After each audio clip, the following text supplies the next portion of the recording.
প্রিয় শিক্ষার্থীবৃন্দ, skill development প্রোগ্রামের পার্ট ওয়ানে আপনাদেরকে স্বাগত। আমি শুরুতেই আজকে যে স্কিল নিয়ে শুরু করতে যাচ্ছি সেটা হচ্ছে ওয়েব ডিজাইন অ্যান্ড ডেভেলপমেন্ট। তো শুরুতে যেটা ফ্রন্ট এন্ড ডিজাইনটা দেখাবো এবং এর জন্য আমি এটা একটা সিরিজ টিউটোরিয়াল তৈরি করব। তো তার প্রথম টিউটোরিয়াল আজকে, এবং শুরুতেই আমি দেখাবো যে কিভাবে আপনার কম্পিউটারকে একটা ওয়েব ডিজাইন ডেভেলপমেন্টের জন্য উপযোগী করতে পারেন সেই বিষয়টি। এরপরে ধীরে ধীরে আমরা এইচটিএমএল, সিএসএস, জাভা স্ক্রিপ্ট, জেকুইরি এগুলো সব শিখবো। ইভেন সর্বশেষে গিয়ে ডেভেলপমেন্ট পার্ট অর্থাৎ পিএইচপি দিয়ে ওয়ার্ডপ্রেস এই বিষয়টা শেখাবো। সেখানে পিএইচপি বেসিক থেকে শুরু করে সব কিছুই অল্প অল্প করে দেখাবো। তো চলুন শুরু করা যাক। ওয়েব ডিজাইন অ্যান্ড ডেভেলপমেন্টের জন্য আপনি যদি আপনার কম্পিউটারকে প্রস্তুত করতে চান, তো সেক্ষেত্রে আপনাকে শুরুতেই দেখতে হবে যে আপনি যে ফাইলগুলো তৈরি করতেছেন এগুলোর এক্সটেনশনগুলো দেখা যায় কি না। তো এজন্য আপনি সিম্পলি একটা ফাইল তৈরি করেন। যেমন আমি যদি এখানে আম, একটা নোটপ্যাডে, আচ্ছা এখানে যদি নোটপ্যাড দিয়ে একটা কিছু লিখি, দেখেন এখানে নিউ টেক্সট ডকুমেন্ট এরপরে টিএক্সটি অর্থাৎ এই ফাইলটার যে এক্সটেনশন টিএক্সটি এক্সটেনশন এইটা দেখাচ্ছে। এইটা আপনারটাতে নাও দেখাতে পারে, সেক্ষেত্রে আপনি কি করবেন? তো চলুন দেখি। আপনি মাই কম্পিউটারে যাবেন, মাই কম্পিউটারে গিয়ে এই অর্গানাইজে যাবেন, গিয়ে এখান থেকে সিলেক্ট ফোল্ডার অ্যান্ড সার্চ অপশানে যাবেন। এখানে আসার পরে আপনি যাবেন ভিউ, এবং ভিউয়ে আসার পরে দেখেন এইখানে যে দুইটা অপশান, এই দুইটার নিচে এই যে এই অপশানটাতে এখানে আমার এইখানে একটা টিক দেওয়া ছিল যেটাতে hide extension for known file types, এখানে এক্সটেনশনে টিক দেওয়া ছিল, এবং এই টিকটা আমি উঠিয়ে দিয়েছি বলে আমার এক্সটেনশনগুলো দেখা যাচ্ছে। কিন্তু আপনাদেরটাতে অনেক সময় এমন হতে পারে যে এই টিকটা অ্যাকচুয়ালি ডিফল্টভাবে এই টিকটা দেওয়া থাকে, যার জন্য আপনারটাতে এই এক্সটেনশনটা নাও দেখাতে পারে। যার জন্য আপনারা কী করবেন, এইভাবে এখানে এসে এই টিকটা তুলে দেবেন, এবং তুলে দেওয়ার পরে অ্যাপ্লাই ওকে, তারপরে আপনারা এই এক্সটেনশনটা দেখতে পাবেন। দেখেন এই যে এখানে যে এক্সটেনশনটা অর্থাৎ টিএক্সটি ফাইল, এটা কেন লাগবে? যখন আমরা একটা ইন্ডেক্স ফাইল তৈরি করতে যাব, এখানে ইন্ডেক্সের যেমন এইচটিএমএল ফাইল যখন তৈরি করতে যাব, সেখানে এইচটিএমএল ফাইলের এক্সটেনশন হিসেবে এইচটিএমএল কথাটা থাকবে। তো এটা যদি আমরা না দেখে এটা ডাবল হয়ে যেতে পারে। এরপরে সিএসএস যখন তৈরি করব সেক্ষেত্রেও এটা ডাবল হয়ে যেতে পারে, যেটা আমাদের জন্য সমস্যা।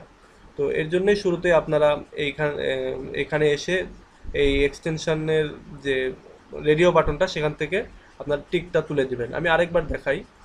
এখানে আসবেন, এসে এই মাই কম্পিউটারে আসবেন, এসে অর্গানাইজ এ আসবেন, এখান থেকে ফোল্ডার অ্যান্ড সার্চ অপশান, এবং এখান থেকে আসবেন ভিউ।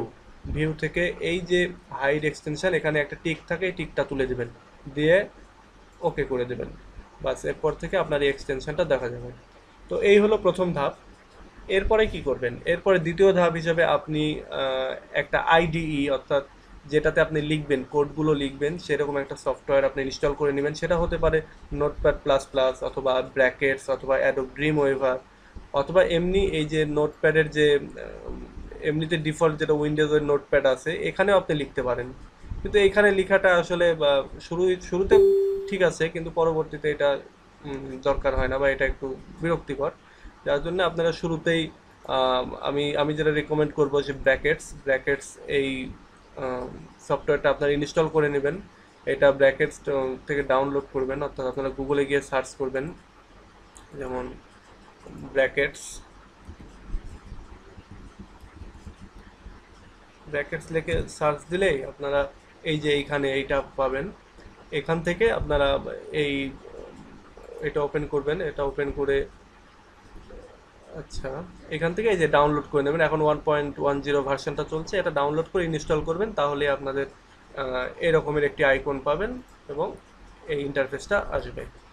এইটা করে নেবেন। তো এই গেল নাম্বার 2। এরপরে আপনার ওয়েবসাইটে অবশ্যই তো একটা ব্রাউজার থাকবেই। তো আপনি একটা রাখবেন না, আপনি মিনিমাম 3-4টা ব্রাউজার রাখার চেষ্টা করবেন, অর্থাৎ ফায়ারফক্স রাখবেন, সব কিছু আপডেট ভার্সনগুলো।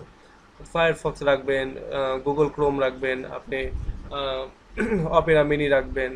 আপনার তো ডিফল্টভাবে যদি উইন্ডোজ থাকে তো সেক্ষেত্রে মাইক্রোসফট এক্সপ্লোরার যেটা সেটা তো থাকবেই। এরপরেও আছে আপনি সাফারি রাখবেন, এগুলো দিয়ে আপনি আপনি যখন একটা পেজ তৈরি করবেন সেই পেজগুলো আপনি ওইগুলো দিয়ে টেস্ট করতে হবে। তো যার জন্য এগুলো দরকার। তো সেক্ষেত্রে আপনি এগুলো ইনস্টল করে রাখবেন। এবং পাশাপাশি আপনি একটা ভিডিও ভিডিও যেটা থেকে শিখতে চাচ্ছেন সেরকম একটা ভিডিও, যেটা বিগিনারদের জন্য সেরকম একটা ভিডিও থেকে আপনি এটা চালু করে রাখবেন এবং এটা দেখে দেখে প্র্যাকটিস করতে থাকবেন। তো চলুন আমরা দেখে শুরু করি একটা। এবার ফোল্ডার ম্যানেজমেন্ট যেটা এই বিফোর ওয়েব ডিজাইনের আগ মুহূর্তে যেটা করতে হয় সেটা আমরা দেখি। শুরুতে যেটা করবেন যে একটা ফোল্ডার ক্রিয়েট করবেন, একটা নতুন ফোল্ডারে যে কোনো একটা নাম দেবেন, যেমন আমি দিলাম মাই ফার্স্ট ওয়েবসাইট। আচ্ছা, এবার এই ফোল্ডারের ভেতরে ঢুকবেন। এখানে এসে শুরুতে আরও দুইটা ফোল্ডার করবেন। একটার নাম দেবেন ইমেজ, আর একটার নাম দেবেন সিএসএস এর কাজ আমি পরে দেখাবো কয়েকটা ক্লাসের পরে। তারপরে শুরুতেই আপনারা এইটা করে রাখবেন সিএসএস। এরপরে যেটা করবেন, এরপরে আপনারা ডিরেক্ট এইভাবে রাইট বাটনে ক্লিক করে নিউয়ে যাবেন, গিয়ে একটা টেক্সট ডকুমেন্ট নেবেন, নিয়ে এইটার যে এক্সটেনশান আছে এক্সটেনশান সহ আপনার সবগুলোই সিলেক্ট করবেন। সিলেক্ট করে এটার নাম দিবেন ইন্ডেক্স। ইন্ডেক্স বানানটা খেয়াল করবেন, এগুলোতে বানান ভুল করা যাবে না, ইভেন কোনো দাড়ি কমা সেমিকোলনও ভুল করা যাবে না। তো সেক্ষেত্রে ইন্ডেক্স, এরপরে এক্সটেনশনটা দিবেন .html, অর্থাৎ হাইপার টেক্সট মার্কআপ ল্যাঙ্গুয়েজ। এই যে পুরো কথাটা এটারই সংক্ষেপ হচ্ছে HTML। এই এক্সটেনশনটা দেওয়ার পরে এন্টার চাপবেন। আচ্ছা, এরপরে দেখবেন যে ব্রাউজারে আপনার এই যে এইরকম একটা ব্রাউজারের চিহ্ন ওপেন হবে। এটা যদি না হয় তাহলে এর ওপরে আপনি রাইট বাটন ক্লিক করে ওপেন উইথ একটা ব্রাউজার এখানে সিলেক্ট করবেন, তাহলে দেখবেন যে ওই আইকনটা ওখানে চলে যাবে। তো যাই হোক, এখানে আমি ফায়ারফক্স দিয়ে ওপেন করতেছি। আচ্ছা, এইটা হচ্ছে ফোল্ডার ম্যানেজমেন্ট। এর ভেতরে আরও কিছু ফোল্ডার থাকতে পারে, যেমন জেএস ফোল্ডার থাকতে পারে একটা। জেএস এটা আমাদের পরে লাগবে, এগুলো জেএস এবং সিএসএস আমরা পরে ব্যবহার করব। শুরুতে আমরা এই ইন্ডেক্সটা এবারে ওপেন করি। ওপেন করার পরে দেখেন এটা হচ্ছে আপনার ওয়েবসাইট, কিন্তু দেখেন শুরুতে এখানে তেমন কিছুই নাই, কারণ আমরা এখনও কোনো কোড করি নাই। যখন এখানে কোড করা শুরু করব তখন থেকে এখানে অনেক কিছুই আসবে। তো চলুন আমরা দেখি অল্প অল্প করে কোড করা শুরু করি। তো কোড করার জন্য আমাদের ব্রাউজারটাকে মিনিমাইজ করি এবং এই যে ফাইলটা HTML ফাইলটা এইটাকে আমরা এডিটর দিয়ে অর্থাৎ আমাদের ব্র্যাকেটস দিয়ে ওপেন করি। এর উপরে রাইট বাটন ক্লিক করুন এবং ওপেন উইথ ব্র্যাকেটস, বা আপনারা এখান থেকেও আসতে পারেন। তো আমার এখানে যেহেতু আছে আমি এখান থেকে ওপেন করলাম। আচ্ছা, এটা করার পরে কি করে শুরু করবেন? আচ্ছা, একটু বলে নেওয়া ভালো যে HTML এর যে ট্যাগগুলো, যে কোডগুলো সেগুলোকে ট্যাগ বলা হয়। এই ট্যাগগুলো প্রায় ম্যাক্সিমামেরই, কিছু আছে যেগুলো সিঙ্গেল ট্যাগ, কিন্তু ম্যাক্সিমামই হচ্ছে ডাবল ট্যাগ, অর্থাৎ সেগুলো শুরুও আছে এবং শেষও আছে। এবং একটা ওয়েবসাইটের ক্ষেত্রে প্রত্যেকটা ওয়েবসাইটের ক্ষেত্রেই শুরু হয় সেটা হচ্ছে HTML দিয়ে।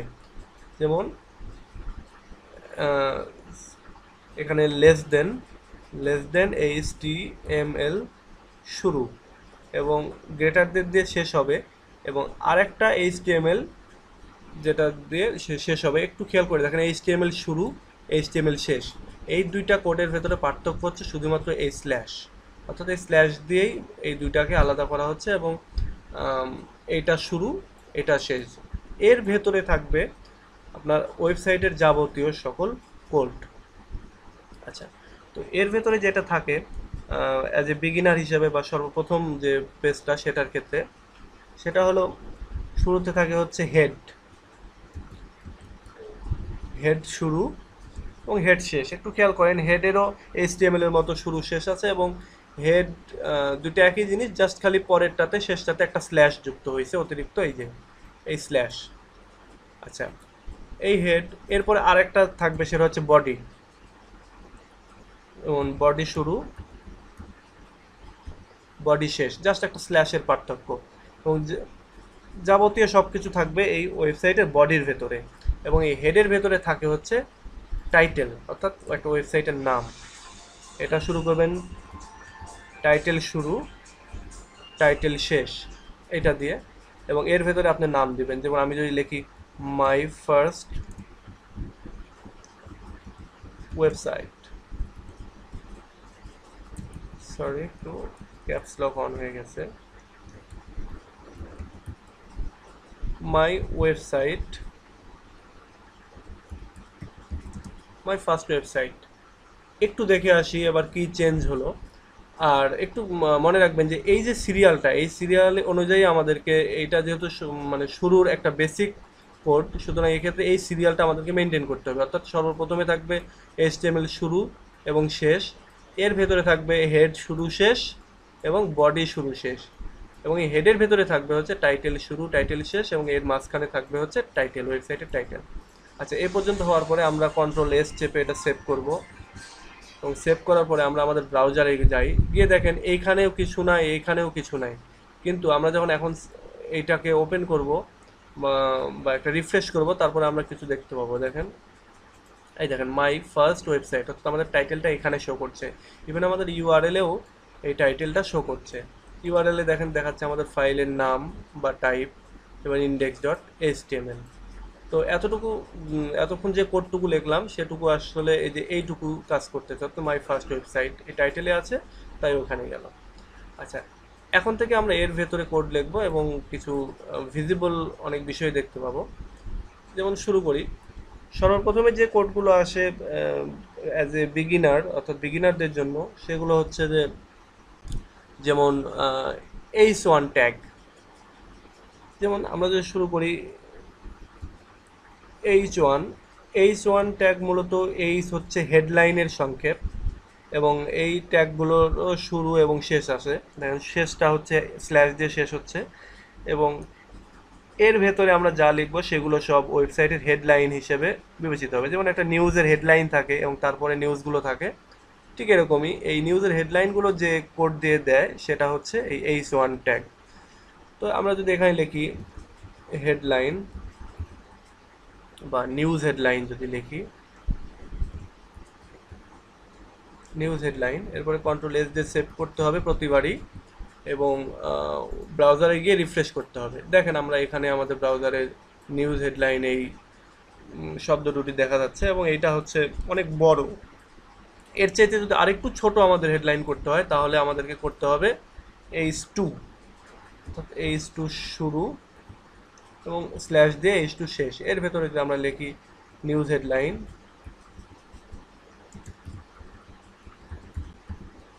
তাহলে এইটা H1 এর চেয়ে একটু ছোট হবে, দেখুন।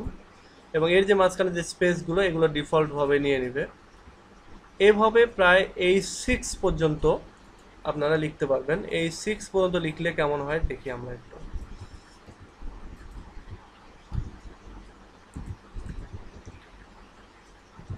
আমরা H6 পর্যন্ত যদি লিখি কি আসে, 3 3 সরি 4 5 6, এখানেও যদি আমরা 2 আছে, আচ্ছা 3 4 5 6। এবার সেভ করি, সেভ করে গিয়ে ব্রাউজারে গিয়ে রিফ্রেশ করি, দেখা যাবে যে H6 যেটা সেটা সবচেয়ে ছোট এবং H1 যেটা সেটা সবচেয়ে বড়, এবং এইভাবে হেডলাইনগুলো আসে। অর্থাৎ H1 ট্যাগের কাজই হচ্ছে, বা H যে ট্যাগ সেগুলো দিয়ে সাধারণত হেডলাইন লেখা হয়, এবং এটা 6 রকমের হেডলাইন হয়, এবং এটা তার যেমন H1টা সবচেয়ে বড়, তারপরে H2, এভাবে H6। আচ্ছা, হেডলাইন হলো। এবার একটা প্যারাগ্রাফ। তো প্যারাগ্রাফের সংক্ষেপ কি? প্যারাগ্রাফের সংক্ষেপ হচ্ছে পি। পি শুরু, পি শেষ, শেষটা হবে স্ল্যাশ দিয়ে, এবং এর ভেতরে আপনি যা কিছু লিখবেন এক একটা প্যারাগ্রাফ আকারে আসবে, অর্থাৎ একটা প্যারা প্যারা হবে। যেমন আমরা যদি এখানে লিখি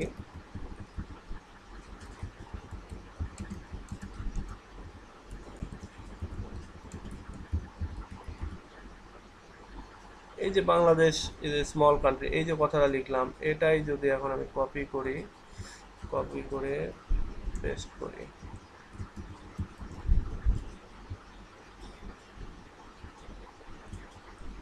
একটু দেখেন সেভ করে যদি ব্রাউজারে গিয়ে রিফ্রেশ করেন, দেখবেন এই যে একটা প্যারাগ্রাফ তৈরি হয়ে গেছে। এরপরে যদি আরেকটা প্যারাগ্রাফ চাই, আমরা যদি এইরকমই আরও কিছু লেখাই নিচে চাই, তাহলে সিম্পলি আরেকটা পি, যেমন পি শেষ, পি শুরু, পি শেষ, এর ভেতরে যদি আমি এই লেখাটা যাওয়ার দিই, তাহলে দেখুন দুইটা প্যারাগ্রাফ হয়ে গেল। এই যে এরকম যদি হেডলাইন দিতে চান, জাস্ট এটার উপরে একটা এই ওয়ান ট্যাগ দিয়ে দেন, তাহলে হেডলাইন হয়ে যাবে। এইটাতে যদি আমরা একটা হেডলাইন দিই, সাপোজ যে এইখানটাতে, এখানে যদি একটা হেডলাইন দিই, এইচ ওয়ান শুরু, এইচ ওয়ান শেষ, হেডলাইন দিলাম।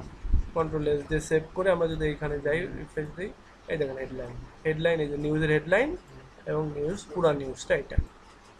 তো এইভাবে এই এইচ ওয়ান এবং পি এর কাজ করতে হয়। এরপর আমরা যদি মনে করি যে এইখানে এই মাঝখান দিয়ে একটা দাগ দিব এই দুইটারে আলাদা করার জন্য, তাহলে আমরা এখানে একটা সিঙ্গেল ট্যাগ ব্যবহার করা হয়। এবং সিঙ্গেল ট্যাগ কি, অর্থাৎ সিঙ্গেল ট্যাগ হলো সেগুলো যে ট্যাগ যাদের শুরু আছে, মানে যাদের ডাবল আরেকটা ট্যাগ নাই, যেমন এইচ ওয়ান এইচ টু দুইটা আছে, এইচ ওয়ান শুরু এইচ ওয়ান শেষ আছে, ঠিক এরকমই এটার শুরু আছে কিন্তু শেষ নাই, যেমন এইচ আর, তার মানে হরিজেন্টাল রো, এটাকে আমরা এইভাবে শেষ করে দেবো। একটা স্ল্যাশ দিলেও কাজ করে, না দিলেও কাজ করে। হরিজেন্টাল রো দেওয়ার পরে সেভ করব, সেভ করে এবার যদি আমরা এখানে ব্রাউজারে গিয়ে রিফ্রেশ করি, তাহলে এই যে একটা আমরা দাগ পেলাম, এই দাগটা আমরা এখানে এইচ আর এর কারণে পেলাম। তাহলে এগুলো এইচ ওয়ান, এইটা পি এবং এটা হচ্ছে এইচ আর। আচ্ছা, এরপরে আমরা যদি মনে করি যে আমরা এখানে একটা ইমেজ নিয়ে আসবো, একটা ছবি নিয়ে আসবো, একটা ছবি নিয়ে আসলে কি করতে হবে? ছবি নিয়ে আসলে আমাদেরকে একটা ট্যাগ ব্যবহার করতে হবে, যে ট্যাগের নামই হচ্ছে ইমেজ ট্যাগ। এই ট্যাগটা হচ্ছে সিঙ্গেল, যেমন IMG ইমেজ স্ল্যাশ দিয়ে, এই যে একটু খেয়াল করো, স্ল্যাশ দিয়ে এইভাবে করতে হবে, ইমেজ স্ল্যাশ এবার গ্রেটার দেন, এবং এইখানটায় অর্থাৎ স্ল্যাশের এপারে এবং ইমেজের পরে এইখানে আমাদেরকে এর লোকেশনটা বলে দিতে হবে, অর্থাৎ ইমেজটা কোথায় আছে সেটা বলে দিতে হবে। তাহলে আমরা আগে একটা ইমেজ নিয়ে এসে আমাদের ওই ইমেজ ফোল্ডারের মধ্যে রাখতে হবে। যেমন এই ইমেজ ফোল্ডারের মধ্যে একটা ইমেজ আমাদেরকে রাখতে হবে। আমরা একটা ইমেজ নিয়ে আসি, এখান থেকে একটা ইমেজ নেই, সাপোজ এই ইমেজটা আমরা নিলাম, নিয়ে আমরা আমাদের এটার ভেতরে, তো এই যে এই ইমেজ ফোল্ডারের ভেতরে এটা আমাদের মেইন ফাইল, এই ইমেজ ফোল্ডারের মধ্যে একটা ইমেজ রাখতে হবে। ইমেজটা রাখলাম, ইমেজটার নামটা একটু ইয়ে করে দিই, সাপোজ আমি নাম দিলাম হচ্ছে এখানে টিউলিপ আছে, তো আমি টিউলিপটাই করে দিলাম, টিউলিপ দিলাম। ইমেজের এক্সটেনশন দেখেন দেখা যাচ্ছে ওই টিকটা তুলে দেওয়ার জন্যই। আচ্ছা, টিউলিপ ডট জেপিজি। এখন আমাদের এইখানে গিয়ে এডিটরে গিয়ে বলে দিতে হবে এই জায়গাটাতে সোর্স, ইমেজের সোর্স, এই সোর্সের সংক্ষেপ SRC, সোর্স ইকুয়াল টু আমাদের এই যে আমরা যদি ব্র্যাকেটস ব্যবহার করি, তাহলে এই যে এইভাবে বলে দিবে যে সোর্স দেওয়ার পরে এইটা কোন ফোল্ডারে আছে। আমরা ইমেজটা কিন্তু ইমেজ ফোল্ডারের মধ্যে রেখে দিয়ে আসছি, এজন্য আমরা এখানে ইমেজ ফোল্ডারের উপরে ক্লিক করব, তাহলে ইমেজ আসলো, ইমেজ ফোল্ডার আসলো। এবার ইমেজের নামটা কি, ইমেজ যদি আরও থাকতো তাহলে সেই এরকমভাবে নাম দেখাইতো। তাহলে আমাদের ইমেজের নামটা হচ্ছে টিউলিপ ডট জেপিজি, আমরা এখানে ক্লিক করব। এরপরে যেটা করবে, এটুকু দিলেই কাজ হবে, কিন্তু আরেকটু বাড়তি যেটা আমরা করে ফেলবো, এটা একটা ভালো অভ্যাস, এটা আমরা শুরু থেকেই করব, সেটা হচ্ছে অল্টার ট্যাগটা ব্যবহার করব। ALT, অল্টার ট্যাগ দিয়ে ডাবল কোটেশন, এর ভেতরে আমরা লিখবো ইমেজের নামটা, সাপোজ TULIP, টিউলিপ। যদি কখনো নেটের স্পিডের কারণে ইমেজটা লোড হতে দেরি হয়, তখন এই টিউলিপ কথাটা দেখাবে, টিউলিপ এই লেখাটা শো করবে। আচ্ছা, সেভ করি, সেভ করে গিয়ে এবার দেখি তো ইমেজটা শো করছে কিনা। হ্যাঁ, এই যে আমাদের ইমেজটা চলে এসেছে। আমাদের ইমেজের সাইজটা অনেক বড়, এই জন্য এত বড় দেখাচ্ছে। আমরা যখন CSS শিখবো তখন এখানে বলে দিতে পারবো যে ইমেজটা কত বড়। এখানেও বলা যাবে, যেমন আমি যদি এখানে লিখি হাইট উইথ, যেমন এখানে দিই WIDTH, with equal to double quotation, এর ভেতরে যদি বলি যে উইথটা হবে 200। আচ্ছা, এরপরে যদি বলি এর বাইরে এসে আবার হাইট, হাইটটা হবে হচ্ছে 150। তাহলে একটু দেখে আসি, এই হাইট উইড এইভাবে দিলেই আমাদের ইমেজের সাইজটা ছোট হয়ে যাবে। এই যে হাইট উইড 150, হাই উইথ হচ্ছে 200 এবং হাইটটা 150। এভাবে আমরা ছোট করতে পারি। তবে এই কাজগুলো আমরা এইচটিএমএল এ করবো না, এগুলো আমরা সিএসএস দিয়ে শিখবো, তো যার জন্যই এগুলা পড়ে। আচ্ছা, এরপরে দেখে আসি এই একটা ইমেল মানে লেখাকে আমরা কিভাবে ছোট বড় বাঁকা তেরা করতে পারি। তো এই যে এই দ্বিতীয় প্যারাগ্রাফে এই বাংলাদেশ কথাটা বা এই বাংলাদেশ কথাটাকে আমরা এখানে বোল্ড করব। তো বোল্ড করতে হলে যেটা করতে হবে, বাংলাদেশের এই পারে লিখতে হবে বি, এবং এই বাংলাদেশ কথাটাকে নিয়ে কাট করে নিয়ে এসে এই বি এর ভেতরে ঢুকিয়ে দিতে হবে। সেভ করুন। তাহলে এবার দেখি এখানে এই বাংলাদেশটা বোল্ড দেখতে পাবো আমরা, অর্থাৎ মোটা দেখতে পাবো। এই যে কারণ আরগুলো অন্যগুলো লেখার অন্য লেখাগুলোর চাইতে এটা একটু মোটা। আচ্ছা, এখানে বি দিয়ে যেমন বোল্ড করা যায়, তেমনি আমরা যদি স্ট্রং লিখি, যেমন এই কান্ট্রির আগে যদি স্ট্রং লিখি, স্ট্রং শুরু স্ট্রং শেষ। আচ্ছা, কান্ট্রিটা যদি কপি করে নিয়ে আসি, সেভ করলাম, এরপরে যদি রিফ্রেশ করি দেখেন এইখানে কান্ট্রিটা হচ্ছে বোল্ড দেখাচ্ছে, অর্থাৎ বিতেও যেমন বোল্ড, স্ট্রংয়েও বোল্ড। এরপরে আবার আমরা এটারে বিভিন্ন কালারও দিতে পারবো, আরও অনেক কিছু করতে পারবো। তো সেগুলো আমরা নেক্সট টিউটোরিয়ালে দেখাবো। এবং সে কয়দিন এটা প্র্যাকটিস করতে থাকেন যতদিন না দ্বিতীয় পার্টটা আসতেছে, এবং আশা করি খুব সহজ হবে লাগবে আপনাদের জন্য, একেবারে আপনাদের মতো করেই তৈরি করলাম। তো টিল দেন, আল্লাহ হাফেজ।